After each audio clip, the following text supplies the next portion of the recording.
Perempuan pada saat itu dalam tanda kutip tidak boleh pintar. Nah, makanya Kartini kemudian membuat sebuah kreasi, sebuah karya yang diserahkan ke yang Singowiryo, itu kemudian menghasilkan sebuah karya Macan Kurung. Atau tadi yang katakanlah isu yang santer itu bahwa katakanlah wanita pribumi, gadis-gadis pribumi itu dinikahi oleh para bule, dan itu memang terjadi. Oh, Jepara dulu itu tahun 97 ini jaya.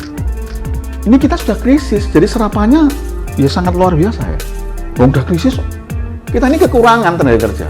Siapa coba saya mau lihat mana buktinya kalau mereka itu dia lari dari pengrajin atau pengukir kemudian menjadi karyawan. Belum kita bisa buktikan kok soal itu.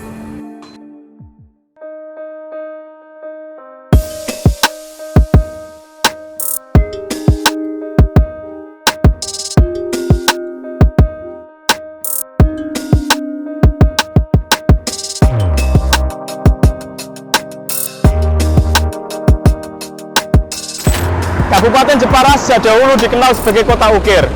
Industri mebel dan ukir Jepara pernah mengalami masa kejayaan di akhir tahun 90-an. Banyak masyarakat pada saat itu menggantungkan hidup dengan mengolah kayu untuk menjadi berbagai macam produk. Tak hanya masyarakat Jepara, tetapi juga dari daerah lain. Bahkan pada masa itu, produk-produk ukir dan mebel di Jepara juga dikirim ke berbagai negara di Eropa. Saat ini, usaha ukir dan mebel di Jepara kian meredup. Banyak masyarakat memilih pekerjaan lain, termasuk bekerja di sejumlah pabrik garmen yang saat ini mulai banyak berdiri di kota ukir. Kami akan mencari tahu kondisi terkini usaha mebel dan ukir di Jepara. Apa kabarmu, kota ukir? Selamat datang di liputan khusus Beta News. Kabupaten Jepara adalah daerah di ujung utara Pulau Jawa, Jawa Tengah yang sejak dulu dikenal dengan sebutan kota ukir. Sebutan ini tak berlebihan karena Jepara memiliki sejarah panjang seni mengolah kayu. Satu karya ukir masterpiece yang dimiliki tanah kelahiran era Kartini itu, yakni ukiran macan kurung.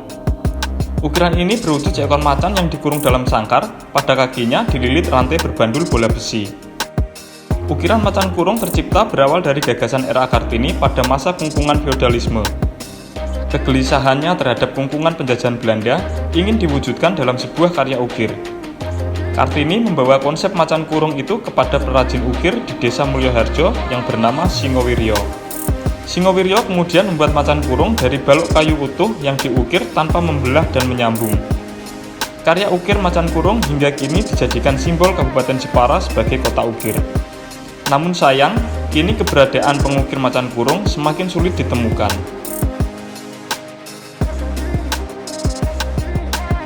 Halo Mas Gustam. Oke. Bagaimana kabarnya Mas? Alhamdulillah sehat. Sehat Mas. Pangesuni pun. Nah, Mas Gustam. Nggih. Sekarang kan ini Mas, ada semacam ukiran khas di Jepara itu kan macan kurung seperti yang di belakang kita ini. Iya. Nah, itu sejarahnya gimana sih Mas itu? Nggih. Karena memang potensi dari masyarakat Jepara itu dari ukiran. Kemudian pada saat itu kondisi budaya di daerah, terutama di Jepara itu dalam kungkungan sebuah konsep feodalisme. Adanya macan itu yang di dalam kurungan itu adalah simbol bahwa masyarakat Jepara atau masyarakat Nusantara pada saat itu banyak sekali yang terkungkung, tapi mereka ada semangat untuk berjuang, semangat untuk berkendak bebas dan lepas dari kungkungan feodalisme. Dan banyak sekali perempuan pada saat itu dalam tanda kutip tidak boleh pintar. Nah, makanya Kartini kemudian membuat sebuah kreasi, sebuah karya yang diserahkan ke kawan-kawan pengukir, dan saat itu salah satunya adalah yang Singowiryo yang ada di belakang gunung, daerah sekarang ikutnya daerah Mulyoharjo. Itu kemudian menghasilkan sebuah karya macan kurung. Mas Yanto, pripun kabarnya Mbak? Sehat malam Mas, alhamdulillah, waras, kelihatan. Mas Yanto, saat ini aktivitasnya apa Mbak? Itu saya mungkin damel cili-cilian asbak. Tapi jenengan terus mungkin nih macan kurung. Kadang-kadang terus ada wonten pesenan orang pesanan ora gawe Mas, wong kayune ya larang, gaenane suwe. Jenengan Mbak? latihan ngukir niku kait kapan, Mbak? Kawit masih SD, kelas 2 SD Mas aku masih anak-anak. Nah, saged ngukir macan kurung niku butuh waktu berapa tahun dengan sinau ngukir? Aku yo langsung iso Mas aku. Era keturunan nak iso harus belajar. Terah niki terah darah. Terah darah macan kurung. Niki Mbak, ceritanya niku pripun sih, Mbak? Riyen kok wonten macan kurung niku? Dua jenis ini besok timo wiriyo tukar pengaruh di macan atau kabupaten orang kurungane.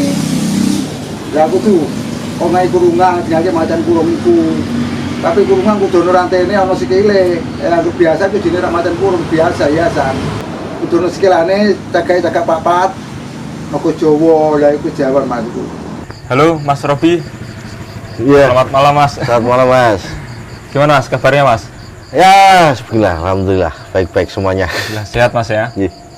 Nah, Mas Robi, jenengan kan punya macan kurung ini, Mas. Oh ya. Ngukir macan kurung. Ya, Nah, macan ini kurung. ceritanya gimana, Mas? Kok bisa tertarik pesan atau membuat Macan kurung ini. ini? Ya, ya jadi macan kurung ini dulu saya pesan tahun 2010. Jadi tahun 2010. Pesannya itu di tahun 2008 mungkin ya. Karena proses pembuatannya ini dulu cukup lama, 1 tahun lebih. Salah satu ketertarikan saya untuk memesan macan kurung karena memang ukiran macan kurung ini kan khas Jepara, identik dengan Jepara. Kemudian ya kepingin aja memiliki gitu loh, memiliki ikonnya ukiran Jepara gitu aja. Itu terus akhirnya pesan ke Pak Yato. Itu Pak Yato itu memang terahnya langsung orang yang membuat macan kurung pertama itu di eranya Raden Ajeng Kartini. Ya, macan kurung dibuat keistimewaannya itu dari satu buah balok utuh yang kemudian ditata tanpa ada sambungan, tanpa ada pengeleman untuk membentuk bentuk tersebut. Gitu. Jadi utuh, Mas. Berarti dari kayu utuh itu ya? Iya, dari kayu utuh kemudian ditata. Yang kita lihat bahwa di sini itu macannya di dalam kurungan itu jerujinya itu juga utuh dari kayu tersebut, bukan tempelan kemudian ditempel untuk berdiri di atas kayu, enggak, tapi memang dia ada di dalam, ditata di dalam, dan jerujinya itu utuh, tidak ada sambungan antara pucuk jeruji dengan pangkal jeruji, tidak ada. Nah, kenapa kok jenengan terdorong untuk saya harus punya ini? Apakah ada ancaman ini? Seni ukir macan kurung ini di Jepara mulai berkurang atau bagaimana? Kalaupun hari ini misal di Jepara masih ada orang yang bisa membuat macan kurung, perhitungan saya nggak lebih dari 3 orang. Ya kalau untuk saat ini berbicara nilai uang, mungkin uang ratusan juta bisa habis seketika. Tapi kalau pengalaman melihat, menyentuh, dan memiliki itu yang Kepuasan tersendiri, Mas. kepuasan tersendiri. Bisa dinilai dengan uang gitu ya. Iya gitu kan. Mlebet ing Jepara, perbatasan Jepara Demak niku. Niku kan wonten macan kurung kalih kanan kiri. Nah niku menurut jenengan pripun niku? Bentuk macan kurung sing wonten teng iki perbatasan niku nggih. Itu kok apa-apa bae, tapi ngilangi sejarah itu mulu. Jadi orang tempel lemah, orang kudu ono sikile, papat, dan terus akeh macan, akeh wit-witan, itu baru. Sing perbatasan kudu tak mau tak paden terus.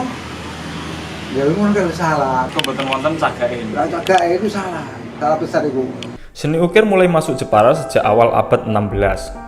Diperkenalkan oleh Ji Huiguan, seni ukir di Jepara kemudian tumbuh pesat di tengah masyarakat. Pada abad yang sama juga ada Kiai Telingsing yang memperkenalkan seni ukir gebyok di Kudus. Kemampuan dan kecerdasan warga Jepara dalam seni ukir menjadi daya tarik tersendiri. Sumber daya kayu yang melimpah juga mendorong perkembangan seni ukir di Jepara masa itu. Hingga Ratu Kalinyamat ikut berperan aktif dalam mengembangkan ukir dengan membuat produk kapal untuk diekspor. Melihat potensi ukir yang begitu luar biasa, akhirnya Ratu Kalinyamat mulai memperkenalkan Jepara sebagai kota ukir. Pada awal abad 19, pamor Jepara sebagai kota ukir terus menyala. RA Kartini yang memiliki jaringan luas hingga ke Eropa ikut mempromosikan produk-produk ukir Jepara kepada koleganya. Dan nama besar Jepara sebagai kota ukir kian semakin dikenal hingga ke penjuru dunia. Jepara itu kan dikenal dengan kota ukir, Mas. Nah, sedangkan di kabupaten kota yang lain juga biasanya punya ukiran-ukiran khas juga. Nah, itu sejarahnya gimana sih, Mas? Jepara itu kok bisa dikenal dengan kota ukir? Secara historis, perkembangan ukiran di Jepara itu pada mulanya diawali dan dikenalkan oleh Ciwiguan atau yang dikenal sebagai ayah angkatnya Sunan Hadirin pada saat itu, sekitar awal abad 16. Periode kemudian terkenal oleh Ratu Kalinyamat bahwa Jepara memiliki sebuah potensi SDM tentang ukiran. Itu dimulai pada abad-abad tersebut. Abad-abad itu dengan Kiai Telingsing itu apa seera. Karena bisa dikatakan bahwa Kiai Telingsing dengan Ciwiguan itu ada semacam hubungan, entah itu hubungan kekerabatan atau hubungan dari kedaerahannya, dari Cina, daratan Cina yang kemudian ke Jepara dan menetap di sini dan kemudian mengembangkan kesenian seni ukir. Itu kalau Kiai Telingsing kan di Kudus. Nah, kalau Ciwiguan di Jeparanya. Gitu, Mas. Selamat sore Pak Sutarya. Sore Mas. Bagaimana Pak kabarnya Pak? Alhamdulillah baik. Masa berkembangnya ukir di Jepara itu era-era kapan sih Pak? Katanya ada informasi itu malah era Kartini yang mempromosikan dan mulai besar itu di era Kartini. Oh ya betul. Kartini itu kan abad 19. Oke. Abad 16 itu sudah ada kejayaan yang lebih tua. Zamannya siapa? Yaitu zamannya Ratu Kalinyamat. Ratu Kalinyamat pada waktu itu sudah membuat produk. Produknya apa? Berupa kapal. Dan itu ternyata kapal itu diekspor kemana? Ke India, ke Eropa juga. Terus tentang Kartini. Kartini, kalau saya memberikan informasi itu, Kartini itu kan umur 16. Itu memberikan mengekspor. Apa yang diekspor? Barang-barang kecil. Kalau sekarang barang-barang kecil itu identik dengan room decor furniture. Kalau sekarang ya. Tapi pada zaman itu sudah mengekspor ke sana. Nah Mas, ini kenapa kok Jepara punya nama kota ukir tadi Mas? Padahal dari berbagai daerah juga punya ukiran-ukiran khas juga. Nah itu kok bisa melekatnya kok bisa di Jepara itu karena memang lokasi yang strategis. Karena melimpahnya kayu-kayunya atau banyaknya pengukir atau bagaimana Mas? Sebuah identitas geografis otomatis itu harus melekat juga pada apa yang dilakukan oleh masyarakat sekitar, pendukungnya itu. Kalau di Jepara sampai saat ini masih banyak pendukungnya sebagai pelaku seni ukir. Makanya bahwa Jepara itu kenapa disebut sebagai kota ukir, karena banyak pelaku pengukir yang ada di Jepara, gudangnya pengukir, dan masih berjalan sampai sekarang ini. Pada waktu itu kita dijajah oleh kolonial, kan begitu ya. Tapi yang luar biasa, di Kartini diberi kesempatan untuk memasarkan produknya, pameran dan sekaligus ekspor ke negeri Belanda. Ini luar biasa. Produk-produk yang ditampilkan, yang diekspor Kartini adalah itu bukti. Oh ternyata abad 19 Jepara itu sudah mulai ekspor. Bahkan tadi kalau yang lebih tua tadi ya abad 16. Nah, dan itu berlanjut. Keberlanjutan inilah yang menjadikan ya katakanlah Jepara mendapatkan peredat sebagai apa? Sebagai kota ukir in the world. Bukan hanya di nasional Indonesia tapi di dunia. Pada tahun 70-an, industri ukir di Jepara mulai berkembang pesat. Dan pada akhir tahun 90-an, industri olahan kayu ini membawa kota ukir ke puncak kejayaan. Tak tanggung-tanggung, usaha ukir dan furnitur pada waktu itu tersebar di seluruh wilayah Kabupaten Jepara. Di masa kejayaannya kala itu, membuat banyak penduduk di kota ukir menggantungkan hidup dari industri tersebut. Bahkan, banyak warga dari daerah lain datang untuk bekerja dan belajar. Sekitar tahun 1998, terjadinya krisis moneter justru membawa pengusaha ukir dan furnitur di Jepara semakin berjaya. Bagaimana tidak, melemahnya nilai rupiah terhadap dolar Amerika membuat keuntungan produk yang mereka ekspor semakin berlipat-lipat. Tak heran jika kemudian para pengusaha asing semakin banyak berdatangan ke Jepara. Mereka berbondong-bondong datang ke Jepara dan mendirikan pabrik yang memproduksi ukir dan furnitur untuk tujuan ekspor. Bahkan, tak sedikit dari mereka kemudian menikah dengan warga lokal untuk bisa leluasa mengembangkan bisnis di kota ukir. Kalau masa kejayaan ukir di Jepara itu kapan sih, Pak? Tolong bisa diceritakan, Pak. Oke, 1998 itu terjadi krismon secara nasional, tapi khusus di Jepara itu terbalik. Ketika itu dolar itu kan mencapai 11.000. Artinya apa? Harga jual itu terbantu dengan kurs dolar pada waktu itu. Seperti itu malah bisa ekspor dan nilainya jadi lebih besar gitu, Pak ya. Betul. Para pengusaha ukir. Karena profit atau untung yang didapat oleh pelaku atau eksportir itu justru lebih tinggi daripada sebelum ada krismon. Nah, pada waktu itu, Pak, kira-kira waktu masa kejayaan bisa menyerap berapa tenaga kerja sih, Pak? Ya, kalau penyerapan tenaga kerja di sini karena di furniture itu kan masuk sektor olahan gitu ya. Olahan ya kira-kira 35% mencapai itu. Dari Jadi jumlah penduduk. Betul, dari penduduk itu. Ini Jepara itu kan punya 16 kecamatan gitu ya. Termasuk Karimun Jawa. Itu semuanya ada processing furniture. Industri ukir di Jepara itu kan cukup seksi. Nah, banyak orang asing yang datang ke Jepara kemudian membuat usaha di sini tuh. Apakah benar, Mas? Dapat orang Jepara kemudian buka usaha itu gimana itu ceritanya? Kemunculan dari permintaan di pasar luar negeri untuk mengimpor barang-barang yang dari Jepara ini, mebel-mebel Jepara ini kemudian melonjak. Itu sekitar tahun 70-an, 80-an itu sudah mulai naik drastis. Sehingga banyak sekali orang-orang dari luar negeri, dari Eropa, dari Cina, dari Taiwan kemudian mencoba untuk memunculkan usaha di sini dan membuat pabrik-pabrik dalam skala besar. Dan itu menikah dengan orang sini? Ya, banyak sekali yang menikah dengan orang-orang di Jepara. Dan kabarnya itu memang pernikahan bisnis, Mas? Ya, itu saya tidak terus menjudge, itu enggak ya, bahwa itu menjadi strategi mereka sendiri, kemudian bagaimana supaya usaha mereka hidup, supaya aman dan kemudian perizinannya juga mudah. Itu menjadi salah satu strategi mereka. Orang asing itu kan tidak boleh sebagai owner, tidak boleh sebagai pemilik perusahaan kan gitu. Akhirnya ya yang namanya punya modal kan harus apa? Harus mengangkat orang pribumi. Orang pribumi ini bisa orang kepercayaannya, bisa dulu mungkin mandornya diangkat jadi mungkin direktur. Atau tadi yang katakanlah isu yang santer itu bahwa katakanlah wanita pribumi, gadis-gadis pribumi itu dinikahi oleh para bule, dan itu memang terjadi. Ledakan permintaan produk ukir dan furnitur dari luar negeri pada saat terjadinya krisis moneter membuat produksi semakin masif.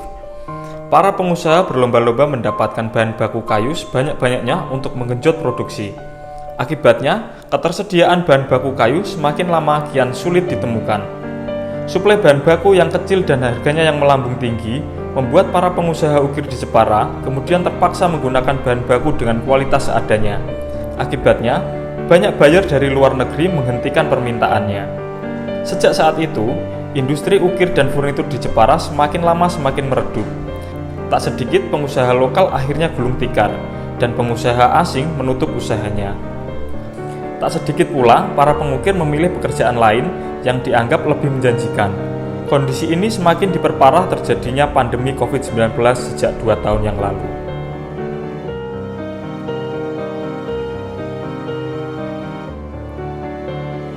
Mas, ini punya jenengan, Mas? Iya. Ini dengan Mas siapa? Mas Rio. Mas Rio. Ya. Ini mau kirim kemana, Mas? Ke Pinrang, Sulawesi. Ke Sulawesi. Sulawesi Selatan. Ini barang yang dikirim ini apa aja, Mas, jenisnya? Mas? Ada kursi, almari, pajangan, terus apa? Depan banyak. Buffet. Nah, kalau yang di dalam ini, Mas? Kursi apa? Meja kantor. Meja kantor. Meja kantor sama ada beberapa kursi-kursi kafe. Kalau kondisi saat ini, Mas, penjualan mebel ini bagaimana Mas? Lumayan membaik Mas dari 2021 sampai ini awal 2022. Ini mulai membaik Mas ya. Soalnya dan new normal tadi. Oh, berarti waktu pandemi. Iya, waktu pandemi 2020 sempat sulit Mas cari kontainernya. Kalau ini Mas, ini kan dikirim ke lokal saja atau ekspor juga Mas? Ini. Kalau ekspor saya kursi kafe Mas, malah. Iya, kursi kafe kombinasi rotan. Ya. Itu diekspor kemana Mas? Ke Thailand.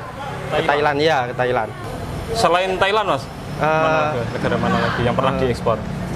Cuma kemarin itu ke Australia satu kali.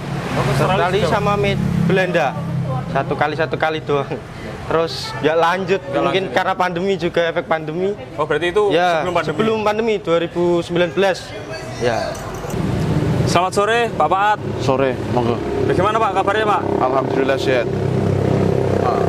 Pak Paat, sudah berapa lama sih Pak jenengan jualan kayu seperti ini Pak? Kira-kira sekitar 25 tahun. Sekitar 25 tahun mulai aktivitas jualan kayu gelondong. Dari model kecil terus kita alhamdulillah jalan sampai sekarang. Kalau ini Pak, harga bahan baku kayu seperti ini Pak, itu dari tahun ke tahun apakah meningkat atau ada penurunan Pak? Biasanya dari tahun ke tahun ada peningkatan harga, lebih-lebih di musim penghujan biasanya seperti itu. Ambil kayunya ini biasanya dari mana Pak?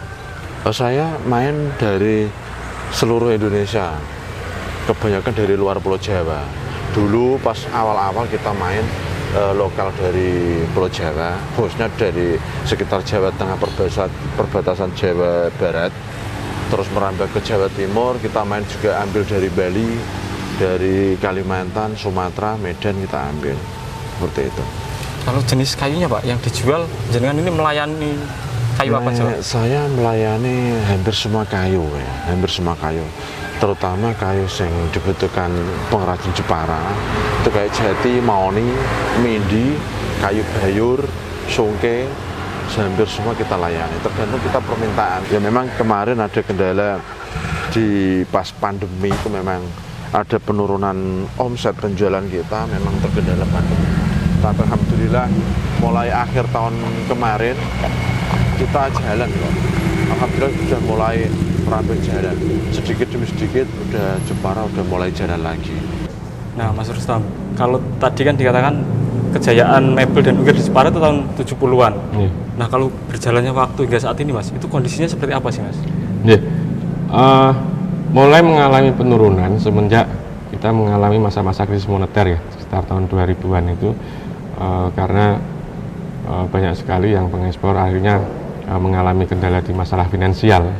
Yang jelas kayu bahan baku saat ini bila dibandingkan pada masa-masa tersebut drastis sekali untuk harganya, sehingga pengrajin pun banyak yang kalang kabut, sehingga banyak sekali yang kemudian gulung tikar gitu. Dan kemudian apalagi tambah dengan masa pandemi ini sekitar 2 tahun ini, banyak sekali juga pengusaha itu kesulitan proses, kemudian harus dijual kemana, permintaannya seperti apa, proses ekspornya seperti apa.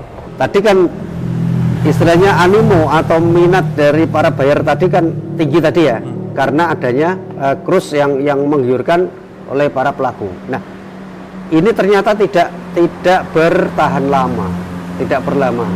Jadi mulai 2002-2003 itu sudah mulai terasa. Dan itu sampai sekarang artinya memang ya masih ada kegiatan ekspor, memang ada. Hanya saja tadi jadi ada semacam penurunan.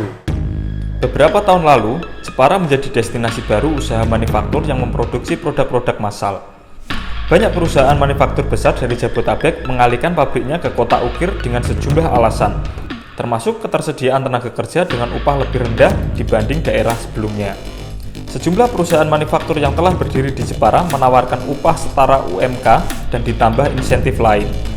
Nilainya bisa dikatakan cukup tinggi untuk ukuran upah di kawasan Muria Raya.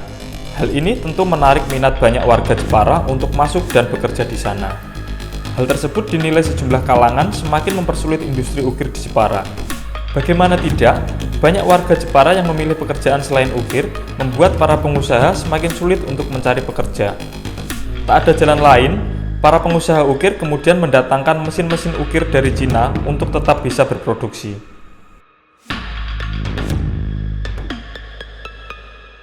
Selamat siang Pak Masgur. Oke, selamat siang Mas.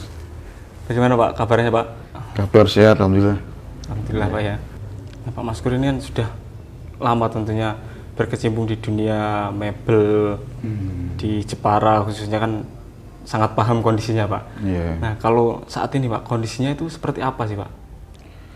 Jadi kondisi industri mebel ya dan kerajinan.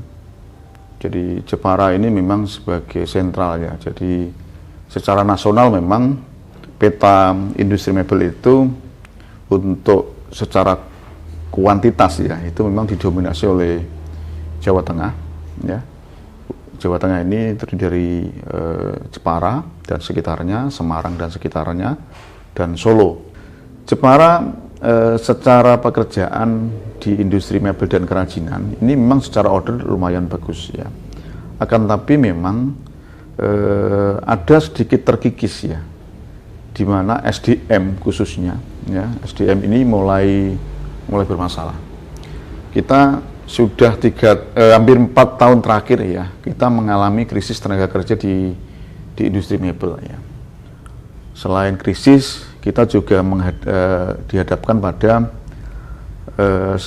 tipe tenaga kerja yang secara attitude ketenaga kerjaan ini memang agak sedikit kurang, gitu ya.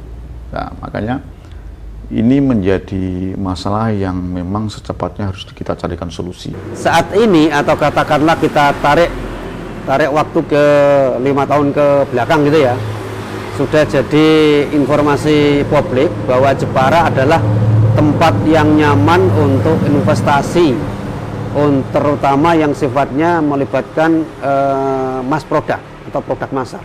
Contohnya apa? Karena apa? Jepara ternyata SMK-nya banyak. SMK banyak, artinya lulusannya itu banyak.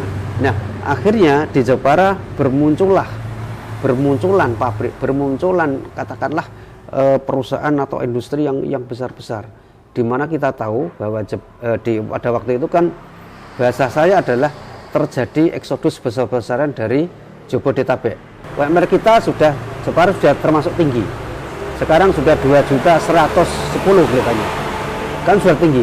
Bayangkan anak-anak SMA, anak-anak SMK yang waktu sekolah itu tidak kenal uang, tiba-tiba ketika kerja di Mayong, di Nalomsari, di Pecangaan itu menerima uang yang menurut anggapan saya itu sangat besar untuk ukuran anak-anak. Ya, ini tentu saja berpengaruh pada bagaimana perkembangan furniture di Jepara secara keseluruhan. Kalau dulu masa kejayaan mebel dan ukir di Jepara itu kan menyeluruh, hampir keseluruhan warga Jepara itu ya usahanya berkecimpung di dunia perkayuan kan gitu. Nah kalau sekarang ini kira-kira serapan tenaga kerjanya itu berapa persen ya yang masih di mebel dan ukir? Jadi begini, tadi saya sampaikan bahwa Jepara ini yang industri ukir, industri mebel lah ya. Ini kita sudah krisis, jadi serapannya ya sangat luar biasa ya. Udah krisis, kita ini kekurangan tenaga kerja, kan begitu. Nah, memang kalau kita lihat kejayaan industri mebel ini harus betul-betul jangan sampai hanya sekedar Jepara dulu itu tahun 97 sampai 99 ya 9. Ini jaya. Hitungan jaya itu apa sih sebenarnya, kan begitu. Ya, hitungan jaya itu apa? Apa hanya diukur banyak mobil mewah masuk Jepara, banyak pembangunan rumah-rumah di Jepara, banyak klub-klub malam di Semarang yang dibuka oleh orang Jepara misalnya? Nggak bisa dihitung kayak gitu. Sekarang kekurangan tenaga kerja Jepara itu sebenarnya banyak faktor sebenarnya. Satu, datangnya padat karya juga mungkin iya. Yang kedua, diakui atau tidak, di masa-masa kejayaan industri mebel dan kerajinan di Jepara itu di tahun antara 96 sampai tahun 99 ya. Yang dulu orang Blora kerja di Jepara, orang Rembang yang kerja di Jepara, orang Pati yang kerja di Jepara, belajar dan bekerja di Jepara. Dan setelah dia merasa bisa dan ada industri di sana, dia akan mendekatkan dengan keluarga mereka, pindah ke daerah masing-masing kan gitu. Kami sebagai asosiasi yang memang berbasis pada bisnis ya, teknologi pasti akan menjadi jawaban kan, menjadi solusi kan begitu. Makanya sekarang ini teman-teman sudah mulai ini mesin-mesin dari, makanya sekarang mesin-mesin China ini sudah mulai banyak sekarang masuk ke Jepara untuk speed produksi ya gitu. Industri ukir Jepara pernah mengalami kejayaan pada akhir tahun 90-an. Pekerjaan sebagai pengukir pernah menjadi idola banyak generasi muda di Jepara. Bahkan sampai menarik minat orang lain daerah untuk datang ke Jepara. Namun itu menjadi cerita masa lalu. Kini, pekerjaan sebagai pengukir telah dipandang sebelah mata. Banyak generasi muda di Jepara memilih bekerja di sektor lain yang lebih mudah dan instan. Karena tak bisa dipungkiri, menjadi pengukir memanglah sulit, butuh ketelitian, fokus, dan proses belajar yang panjang. Sejumlah upaya telah dilakukan berbagai pihak agar kesenian ukir tetap hidup dan melekat dengan nama Jepara. Namun, upaya itu tampaknya masih sangat sulit untuk bisa menarik minat generasi muda menekuni kesenian ukir. Perkembangan teknologi yang menawarkan peluang lebih besar juga dinilai menjadi sandungan besar.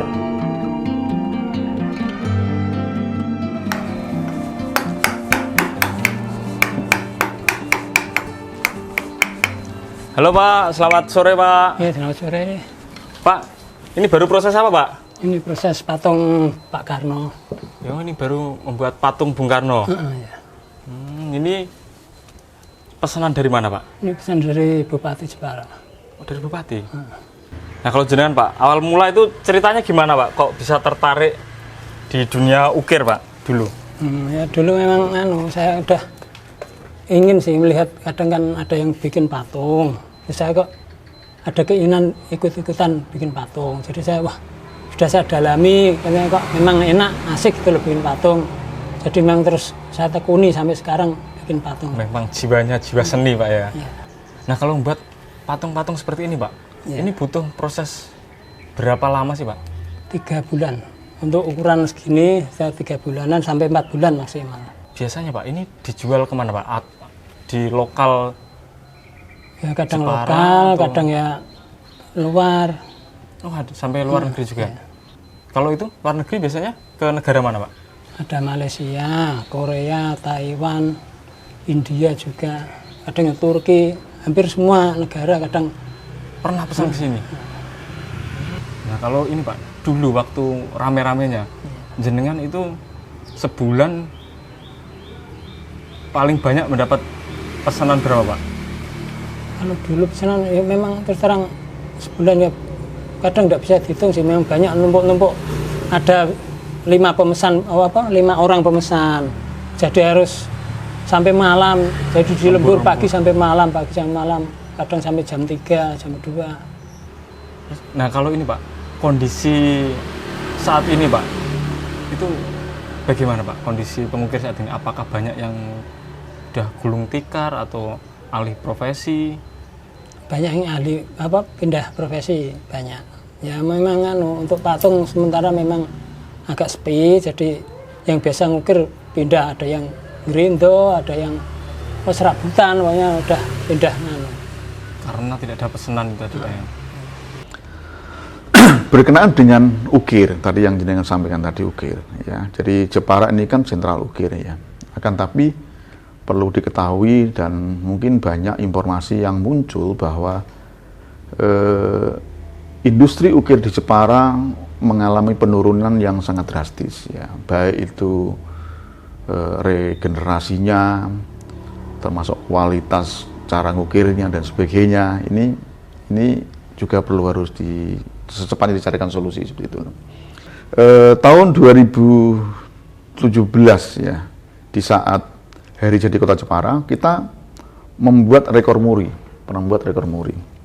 di mana rekor muri itu kita membuat rekor pengukir paling banyak, ya terbanyak, tapi khusus wanita, kan begitu. Dari 470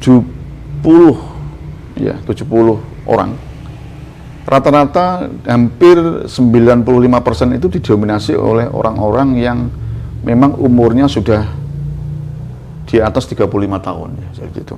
Ya, dari sini sebenarnya kami menyampaikan kepada pemerintah bahwa ini kondisi yang ada, bahwa tidak ada anak muda yang mau belajar ukir, tidak ada anak muda yang mau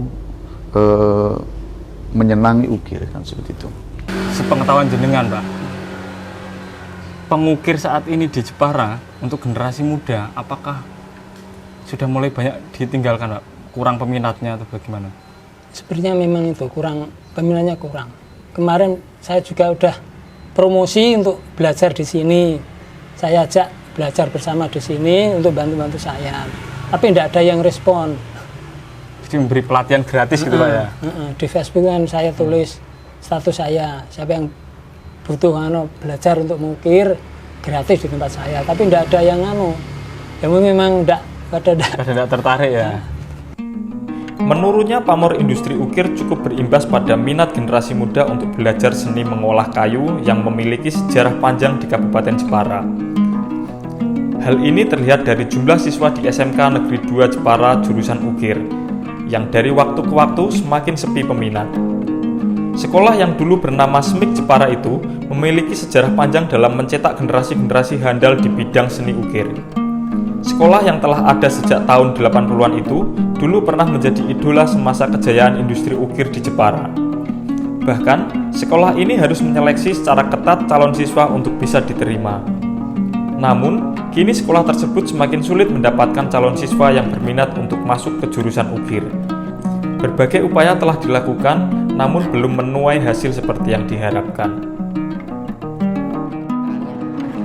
Antaranya Pak Yoto, selamat siang, Pak. siang, gimana gitu? Ya, Nah, ini baru proses apa ini, Pak? ini kita di jam pelajaran praktek, Mas. Ya, untuk kelas 12. Nanti karyanya dipersiapkan untuk tugas akhir ini. Dalam rangka pembuatan karya untuk persiapan tugas akhir. Pak, bisa ini, Pak, lihat teman-teman ini baru membuat proses apa? Ini pembuatan sofa ini kaki ya, bentuk kaki daripada sofa ini masih kakinya. Ya, masih persiapan untuk membentuk bentuk secara global tentang bentuk kaki sofa tersebut. Kalau desainnya ini, Pak, ini teman-teman sendiri yang buat? Desain itu gini, jadi anak saya beri kesempatan untuk coba bereksperimen gitu ya, ada alternatif 1, 2, 3 dan seterusnya. Kita pilih, kita tentukan, nanti desain terpilih kita sempurnakan. Nah, kalau ini, Pak, semakin kesini, Pak, itu kondisi minat siswa untuk belajar ukir ini bagaimana, Pak? Ini memang kita akui bersama ya, Mas, ya, memang sementara ini setelah memang kurun waktu yang begitu panjang dari STM, SMIK sampai SMK ini memang memerlukan waktu yang panjang, dan memang grafiknya memang Mas, ya ada penurunan lah, memang ada penurunan dari peserta didik, peminatnya juga iya ya. Tapi kalau waktu di SMIK itu merupakan, kalau saya menilai ya, waktu-waktu kejayaan sekolah kejuruan itu waktu masih namanya SMIK gitu ya. Di SMK Negeri 2 ini itu mulai merasa ada kesulitan mencari siswa khususnya jurusan ukir itu sejak kapan sih, Pak? Ya memang sejak perkembangan teknologi ya IT ini itu memang. Jadi anak-anak kita itu memang agak sungkan, agak menghindar kerja-kerja yang sifatnya itu memakan banyak tenaga. Seperti halnya dengan ini kan perlu tenaga ya, perlu tenaga, dan mungkin tempatnya juga kotor dan lain sebagainya. Ini kadang-kadang yang juga mempengaruhi minat anak. Pinginnya anak sekarang kan instan, kerjanya tempat yang bersih gitu kan, ringan. Industri ukir dan furnitur di Jepara masih memiliki peluang besar untuk bangkit. Sektor ini masih menjadi andalan pemerintah Kabupaten Jepara untuk meraup pendapatan daerah. Meski tak sebesar pada masa kejayaannya dulu, sektor industri olahan kayu ini sedikit demi sedikit mulai bergeliat. Hal ini terlihat dari data yang dihimpun pemerintah Kabupaten Jepara yang menunjukkan nilai ekspor untuk produk furnitur terus meningkat meski angkanya terbilang kecil. Data potensi untuk produk furnitur, olahan kayu, dan perlengkapan furnitur, nilai investasinya juga meningkat dari tahun ke tahun. Meski begitu, pemerintah Kabupaten Jepara harus menghadapi sejumlah hambatan besar untuk bisa mengembalikan kejayaan daerahnya sebagai kota ukir. Minim dan mahalnya bahan baku kayu, regenerasi, dan persaingan dengan sejumlah negara lain menjadi momok yang harus dihadapi. Pemerintah daerah tentu tak bisa dibiarkan sendiri, perlu peran serta berbagai pihak untuk membantunya.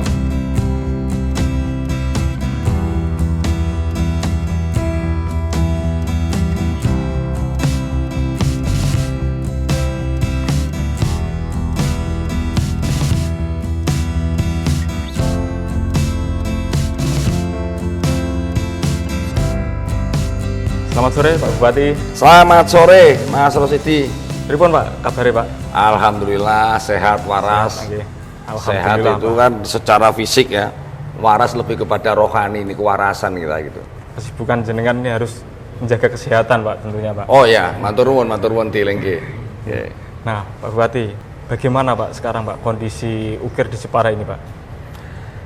Ya kalau berbicara ukiran Jepara saya kira masih eksis ya sebagai bentuk kota ukir itu di dalamnya warga Jepara, anak-anak Jepara, para mungkin mereka yang dulu belajar dengan serius soal ukiran dan diterapkan dalam kehidupan sehari-hari sebagai salah satu penumpang perekonomian mereka untuk menjadi pengrajin ukir masih eksis sampai sekarang. Hanya memang kalau kita bisa lihat angka penurunannya juga ada. Jadi ini memang dipengaruhi pula dari persoalan permintaan di pasar. Nah kalau dari beberapa pengukir yang saya temui Pak, itu kan katanya itu kesulitan mencari tenaga Pak, mencari pekerja yang khususnya generasi muda. Pengusahanya maksudnya? Pengusahanya, oke. Nah itu kan kesulitan mencari tenaga kerja karena saat ini ada industri juga di Jepara gitu. Nah itu ada upaya apa Pak dari? Oh ya, kalau mungkin para pengusaha mebel dan khususnya yang di bidang ukiran ini untuk mencari tenaga kerja, pengrajin agak ada kekurangan, mungkin bisa dikatakan iya, tapi tidak semuanya benar. Itu yang pertama. Yang kedua pun dengan adanya industri-industri masuk di Jepara, kemudian ini mempengaruhi secara langsung tenaga kerja khususnya para pengrajin ukir. Saya juga tidak mengatakan itu semuanya benar, tidak. Mengurangi iya. Kalau menurut saya mereka itu adanya industri manufaktur sekarang ini kan mereka yang setelah sekolah baru kemudian lulus, dia lari ke sana menjadi menjadi karyawan di sana, menjadi buruh di pabrik itu. Nah, pengukir ini mestinya itu kan kita memang menyiapkan dari sejak dini. Termasuk ada SMK yang ada jurusan ukir, terus kemudian ada pegiat-pegiat yang mempunyai satu pemikiran bahwa bagaimana ke depan untuk tetap melestarikan ukiran ini. Nah, kalau kita korelasikan antara keberadaan industri ini terus kemudian mengurangi tenaga ukiran, saya kira enggak juga, karena mereka yang ke sana itu siapa coba, saya mau lihat mana buktinya kalau mereka itu dia lari dari pengrajin atau pengukir kemudian menjadi karyawan. Belum kita bisa buktikan kok soal itu. Nah, kalau mengingat masa kejayaan ukir Jepara pasca reformasi itu kan sangat booming Pak waktu itu. Nah, ada nggak Pak upaya untuk mengembalikan masa kejayaan itu? Mungkin program ke depan yang belum dilakukan. Kalau upaya-upaya tadi kan sudah banyak, tapi yang belum terrealisasikan atau rencana ke depan. Industri mebel itu sangat dipengaruhi dengan keberadaan bahan baku. Bahan bakunya apa? Tentu kayu jati kalau berbicara Jepara kan. Nah, kayu jati ini setiap tahun belum pernah saya mendengar ada harga kayu jati itu turun. Sementara kenaikan dari harga produk barang jadinya, ini kenaikannya bersaing dengan beberapa negara yang ada di luar sana, Vietnam misalnya, China misalnya. Nah, inilah yang menjadi tantangan sebenarnya, selain kita memang kesulitan soal SDM yang harus kita selalu pertahankan. Nah, ini kalau berbicara bagaimana kemudian terus mengembangkan ini, ada tantangannya tidak hanya Jepara saja sebenarnya. Mesti kami mohon bantuan campur tangan dari pemerintah pusat persoalan.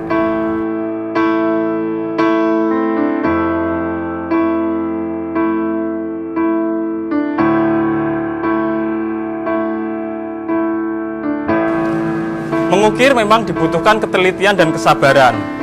Proses belajar yang tidak singkat membuat sebagian orang memang memilih pekerjaan yang lebih instan. Sebagian kalangan menilai bahwa seni ukir kian ditinggalkan generasi muda.